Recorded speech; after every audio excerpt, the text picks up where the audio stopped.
Imagine this scenario. You're sitting at a desk, staring at a button in front of you. It's red, unassuming, and has two words printed on it: "Push me." You hesitate for a moment, your conscience whispering that pressing it might lead to something bad. But then again, what harm could one little push do? After all, someone told you it was necessary, even justified. So, reluctantly, you press it. And just like that, a chain reaction begins. Something irreversible, something monstrous. This thought experiment isn't far-fetched. Throughout history, countless individuals have found themselves doing things they would never have imagined possible. They weren't born evil. Many were ordinary people who simply followed orders, conformed to societal expectations, or rationalized their actions step by painful step until they crossed lines they once believed were uncrossable. How does this happen? What psychological and philosophical mechanisms allow good people to become complicit in acts of cruelty, injustice, or outright horror? Today, we will delve deeply into these questions, exploring how seemingly decent individuals can slide down the slippery slope of morality. We'll examine concepts such as the banality of evil, dehumanization, the gradual erosion of moral boundaries, and the powerful influence of group dynamics. Along the way, we'll draw upon real-world examples, psychological experiments, and philosophical insights to understand not only how this process unfolds, but also why it is so easy for us to overlook our descent into moral compromise.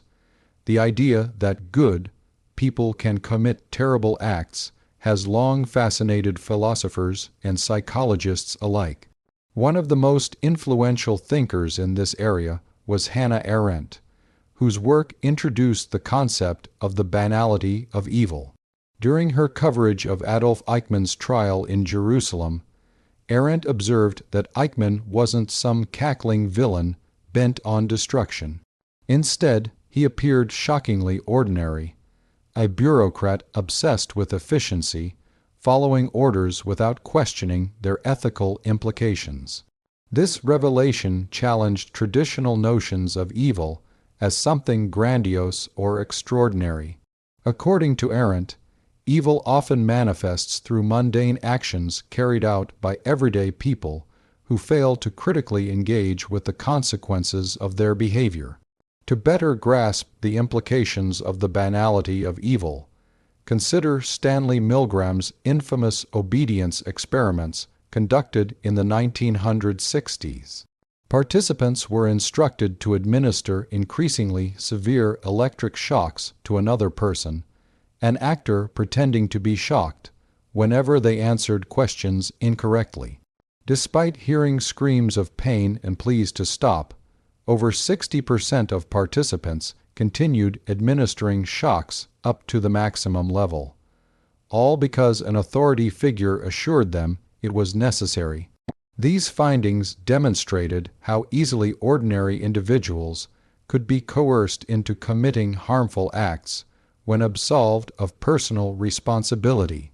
The subjects didn't see themselves as perpetrators of evil. They viewed their actions as justified within the context provided by the experimenter. What makes the banality of evil particularly unsettling is its universality. None of us are immune to the pressures of authority or the tendency to disengage morally when faced with difficult choices.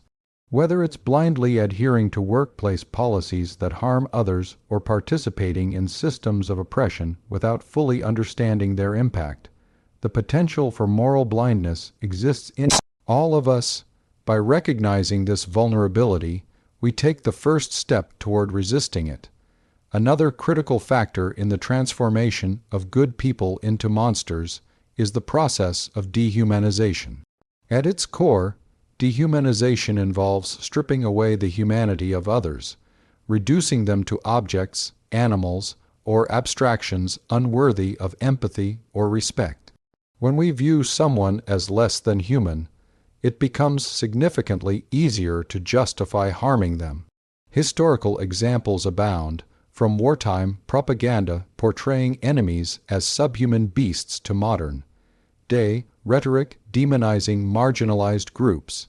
Dehumanization operates subtly yet powerfully, eroding our capacity for compassion and enabling atrocities both large and small. Consider the role of propaganda during World War II. Posters depicting Japanese soldiers as rats or Jews as parasites served to desensitize populations to the suffering inflicted upon these groups. Once labeled as non-human, victims became targets for violence without provoking widespread public outcry. Similarly, today's digital age has amplified dehumanization through memes, hashtags, and online harassment campaigns that reduce complex individuals to caricatures or scapegoats. Social media platforms provide fertile ground for this phenomenon, where anonymity and algorithms encourage users to devalue opponents rather than engage in meaningful dialogue. Philosopher Simone Weil offers a poignant reflection on dehumanization, stating that imagining someone as less than human requires first imagining them as not quite real. This insight underscores the psychological distance created when we refuse to acknowledge the full humanity of others. By denying their reality, their emotions, experiences, and dignity, we pave the way for moral transgressions ranging from subtle indifference to overt brutality. To resist dehumanization, we must actively cultivate empathy, reminding ourselves that every individual possesses inherent worth regardless of differences or perceived threats. While dramatic shifts in moral perspective may seem unlikely, the truth is that most moral decay occurs incrementally, a phenomenon often referred to as the slippery slope. Rarely does someone wake up one morning and decide to commit egregious acts overnight. Instead, they begin with minor compromises, each appearing insignificant in isolation. Over time, however, these small concessions accumulate, leading to larger and more consequential violations of ethical principles. Take, for instance, the classic example of corruption in organizations. An employee might start by bending rules slightly to meet deadlines or gain favor with superiors. Initially, these actions feel harmless enough, perhaps even justified given the circumstances. However, as the individual continues down this path, they encounter situations requiring increasingly unethical behavior to maintain consistency with past decisions. Before long, they find themselves embroiled in practices they once condemned. Rationalization plays a key role here, allowing individuals to reconcile their actions with their self-image as moral agents. Phrases like "it's not so bad," "everyone else is doing it," or "I had no choice" serve as convenient excuses, masking the cumulative damage caused by repeated compromises. The slippery slope analogy highlights the importance of vigilance in safeguarding our moral compass. Each decision matters, setting a precedent for future choices. Allowing ourselves to cross even the smallest boundary can create momentum toward greater transgressions. As philosopher John Stuart Mill warned, bad men need nothing more to compass their ends than that good men should look on and do nothing. Recognizing the early signs of moral erosion enables us to intervene before it's too late. Human beings are inherently social creatures, wired to seek connection and approval from those around us. While this trait fosters cooperation and community, it also renders us susceptible to the influence of group dynamics. When immersed in collective environments, whether physical or virtual, individuals often prioritize conformity over independent judgment. This tendency can lead to troubling outcomes, as evidenced by studies like Philip Zimbardo's Stanford Prison Experiment. In this landmark study, college students were randomly assigned roles as either guards or prisoners in a simulated prison environment. Within days, the guards began exhibiting abusive behaviors, while the prisoners showed signs of extreme distress. What started as a controlled experiment quickly spiraled into chaos, revealing how readily ordinary people adopt oppressive roles when placed in hierarchical structures. The guards' actions weren't premeditated acts of malice. They emerged organically from the situational pressures imposed by the simulation. Similarly, social media platforms function as modern-day echo chambers, amplifying divisive rhetoric and encouraging mob mentality. Algorithms designed to maximize engagement often promote polarizing content, reinforcing tribalism and discouraging nuanced discourse.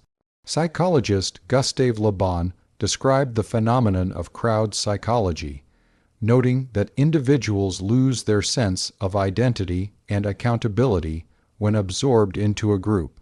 Emotions spread rapidly, logic takes a backseat, and collective action overrides personal ethics. This dynamic explains everything from peaceful protests turning violent to online harassment, campaigns targeting perceived enemies. Understanding the power of group dynamics helps us recognize when external pressures threaten to override our internal moral compass, and empowers us to resist them. Having explored the mechanisms behind moral decay, let's pause to address potential objections. Some argue that focusing on systemic factors like authority and group pressure lets individuals off the hook, absolving them of personal accountability. While it's true that external influences play a significant role, dismissing individual agency entirely ignores the fact that people still make choices even under duress. Others contend that labeling certain behaviors as evil oversimplifies complex motivations rooted in survival, fear, or ideology. While acknowledging these nuances is important, it shouldn't detract from holding individuals accountable for their actions. A balanced perspective recognizes both the structural and personal dimensions of morality. Yes, systems shape behavior, but individuals retain the capacity to resist harmful norms and advocate for change. Likewise, framing moral lapses solely as products of circumstance risks undermining efforts to promote ethical awareness and responsibility. By integrating these viewpoints, we arrive at a more comprehensive understanding of how good people become monsters, and how they can prevent it. As we conclude, let's revisit the central themes discussed throughout this exploration. First, the banality of evil reminds us that ordinary people, acting under authority or habit, can perpetrate horrors without malice. Second, dehumanization reveals how distancing ourselves from others' humanity facilitates cruelty. Third, the slippery slope illustrates how incremental compromises erode moral boundaries over time. Finally, group dynamics demonstrate the potent sway of social environments on individual behavior. Together, these insights paint a sobering picture of human fallibility, but also offer hope for redemption. The key takeaway is this: morality is not static. It demands constant vigilance, introspection, and courage. We must remain alert to the subtle ways in which authority, peer pressure, and rationalization can steer us astray. Equally crucial is the cultivation of empathy, ensuring we never lose sight of others' humanity. As Viktor Frankl famously wrote, between stimulus and response, there is a space. In that space lies our freedom and power to choose. Let us use that space wisely, choosing kindness over cruelty, justice over complacency, and integrity over convenience. Ultimately, the line between good and evil runs through each of us. It is up to us to decide which side we stand on, not just in moments of crisis, but in the countless small decisions that define our lives. May we strive to be the kind of people who inspire trust, foster connection, and uphold the values we claim to cherish.